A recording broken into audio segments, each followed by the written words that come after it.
warahmatullahi wabarakatuh. Kembali lagi dengan saya Laila Tusulfa. Di bab 7 ini kita akan membahas materi tentang Internet Gateway. Yang pertama yaitu pengenalan Internet Gateway.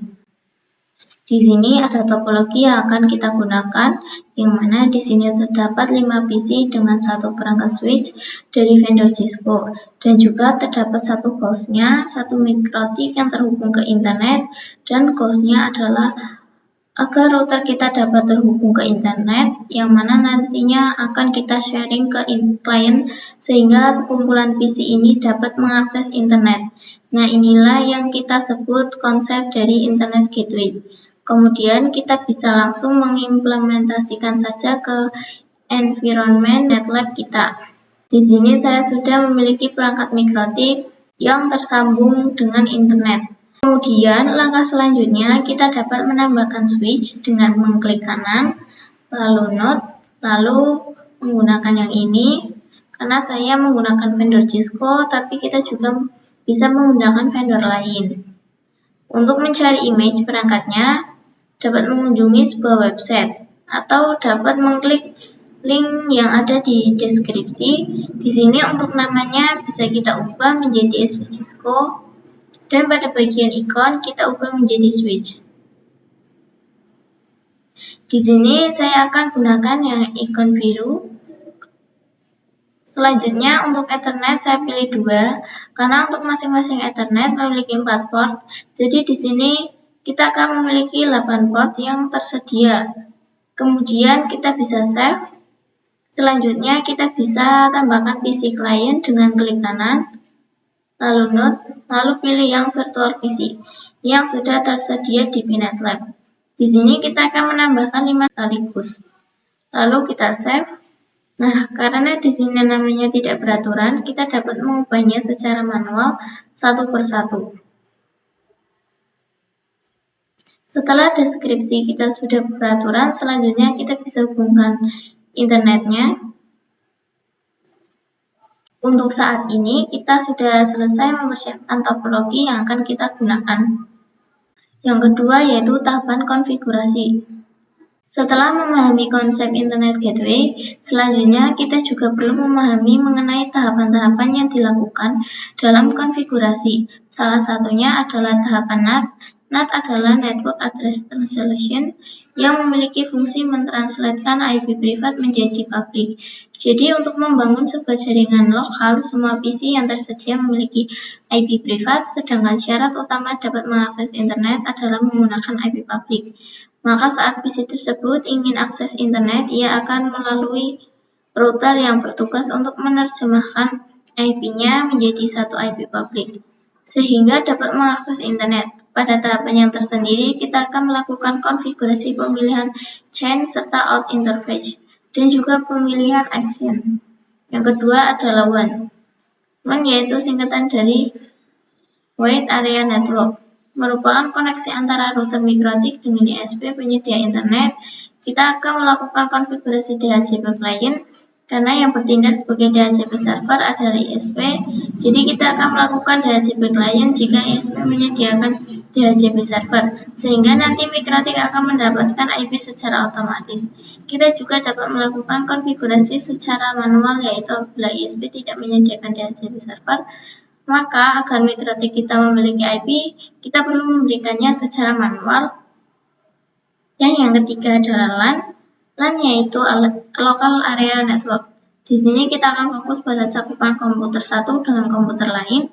Pada tahapan konfigurasi LAN, yang akan kita konfigurasi adalah IP address dan DHCP server.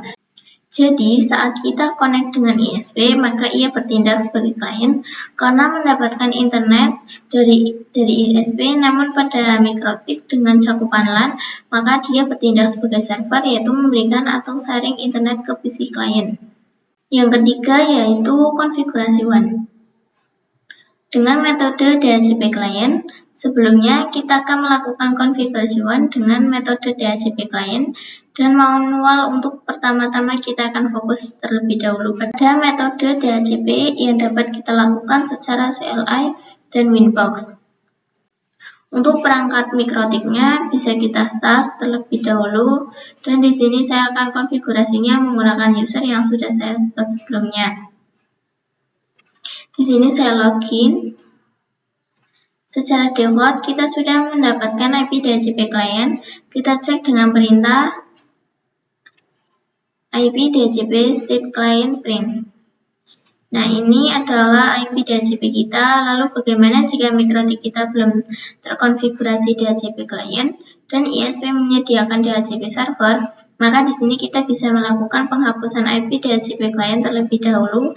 Caranya yaitu kita dapat masuk terlebih dahulu ke menu IP DHCP strip client. Print detail.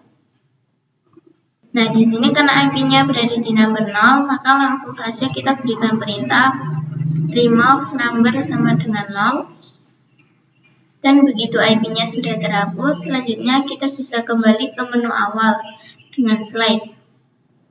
Kemudian kita dapat mengecek interface mikrotik kita dengan interface print.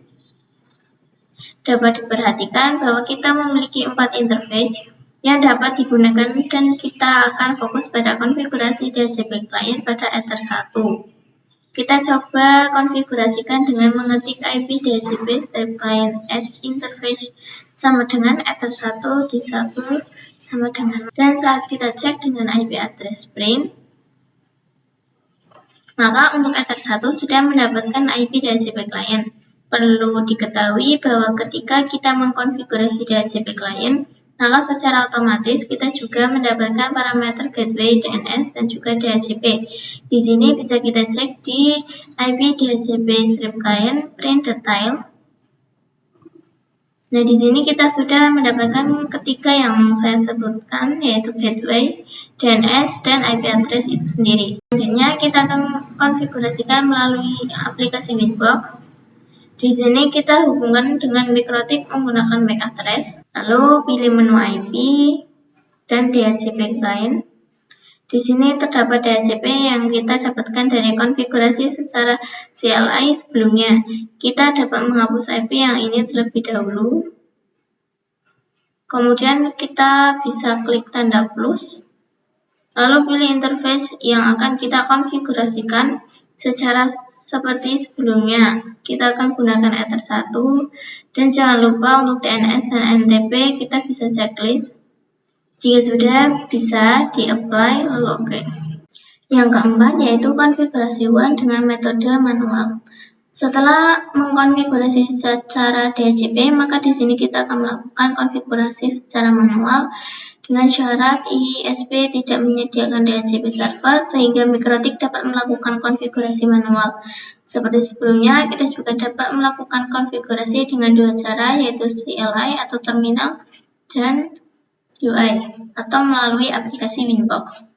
Langsung saja kita coba untuk yang CLI terlebih dahulu, karena sebelumnya saya sudah konfigurasi IP DHCP pada Ether 1, maka di sini kita akan hapus IP tersebut yaitu dengan masuk ke menu IP DHCP strip client. Kemudian kita bisa lihat terlebih dahulu dengan perintah print. Di sini IP-nya berada di number 0, maka berikan perintah remove number sama dengan 0, lalu print. Dan di sini IP-nya sudah terhapus. Kemudian kita akan mengecek gateway-nya dan DNS-nya. Untuk gateway kita gunakan perintah IP route print. Lalu yang DNS yaitu IP DNS print. Di sini keduanya itu sudah terhapus. Jadi yang akan kita konfigurasikan adalah IP DHCP client, gateway, dan juga DNS. Kita akan melakukan secara manual dan satu persatu. Kita konfigurasikan IP-nya dahulu pada terminal dengan perintah IP address, add address, lalu IP-nya, interface sama dengan Ether 1. Lalu kita cek IP address-nya. Di sini IP-nya sudah terisi, kemudian kita pastikan bahwa IP-nya sudah bisa ping ke ISP-nya. Saat melihat informasi detail mengenai DHCP client, di sana terdapat IP dari primary, DNS atau gateway yang berakhiran .2. Di sini langsung saja kita ping 192.168, lalu IP yang di DNS tadi, kemudian titik 2. Selanjutnya kita konfigurasikan default gateway-nya. Kemudian kita cek. Di sini address-nya ya sudah ada, dan di sini terdapat huruf A dan S, yang artinya A adalah aktif dan S adalah statik. Selanjutnya kita ping 888. Di sini kita sudah berhasil. Langkah selanjutnya yaitu kita bisa konfigurasikan DNS-nya dengan perintah IP DNS set server sama dengan 8.8.8.8. Kemudian kita cek IP DNS-nya. Maka di sini sudah terisi. Kita coba untuk ping google.com, dan di sini sudah berhasil. Selanjutnya kita akan mencoba konfigurasi DHCP dengan Winbox. Pertama kita konfigurasikan IP-nya terlebih dahulu. Pertama kita konfigurasikan IP-nya ke menu IP, lalu address, dan di sini untuk IP address-nya satunya kita hapus. Kemudian kita klik add atau tanda plus, lalu masukkan IP-nya,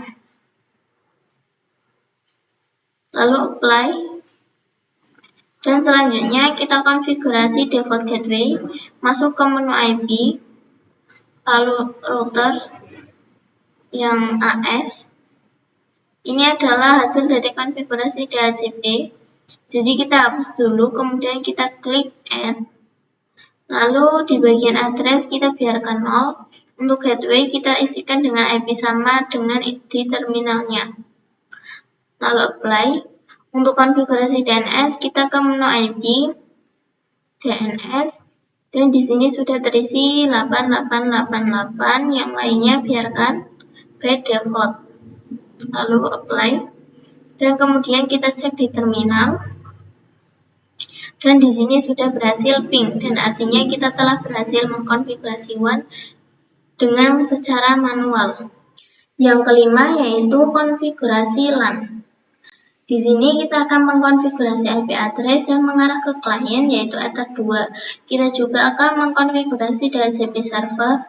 Goal dari DHCP server sendiri adalah laptop-laptop yang terhubung ke mikrotik dapat memiliki IP secara otomatis. Jadi mikrotik kita akan berperan sebagai DHCP server.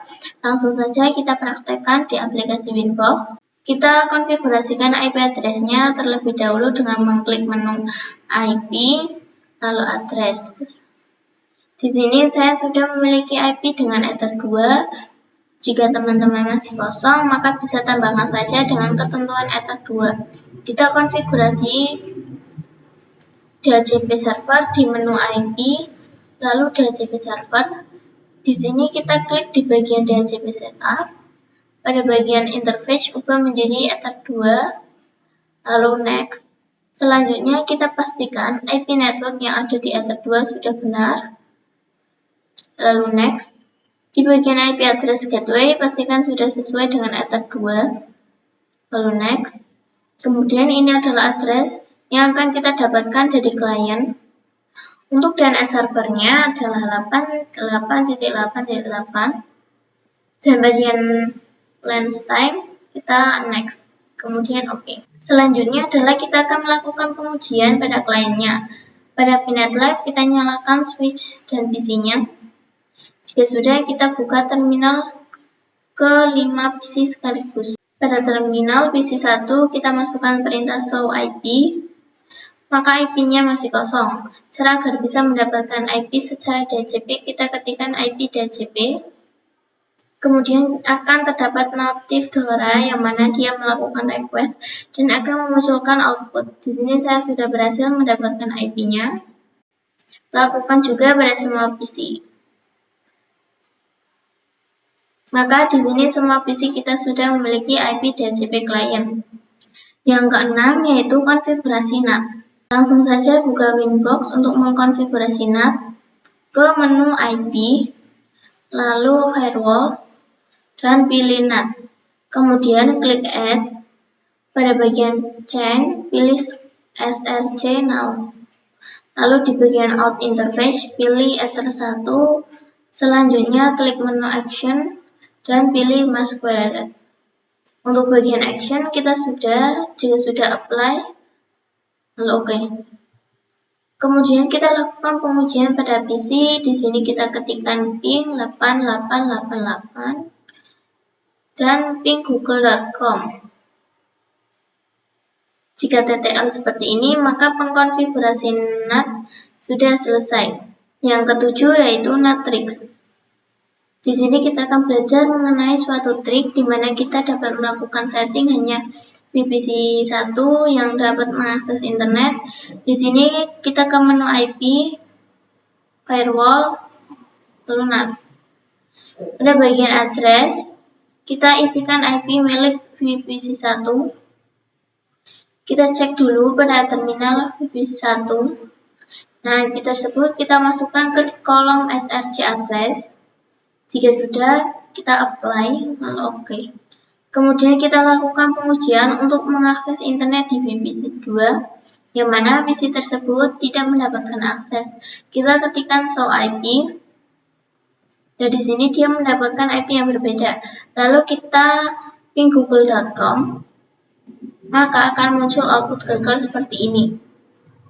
Kita ke Winbox, akan tetapi jika kita checklist di bagian src address, artinya selain IP tersebut dapat mengakses internet. Kita coba ping google.com di VPC 1. Di sini tidak berhasil, artinya VPC 1 sudah tidak memiliki akses ke internet lagi. Sedangkan jika kita coba di VPC lain, tentunya akan berhasil. Jadi seperti itu untuk pembahasan bab yang ke-7 ini. Kurang lebihnya saya mohon maaf jika ada salah kata atau kurang jelas. Semoga bermanfaat. Terima kasih. Wassalamualaikum warahmatullahi wabarakatuh.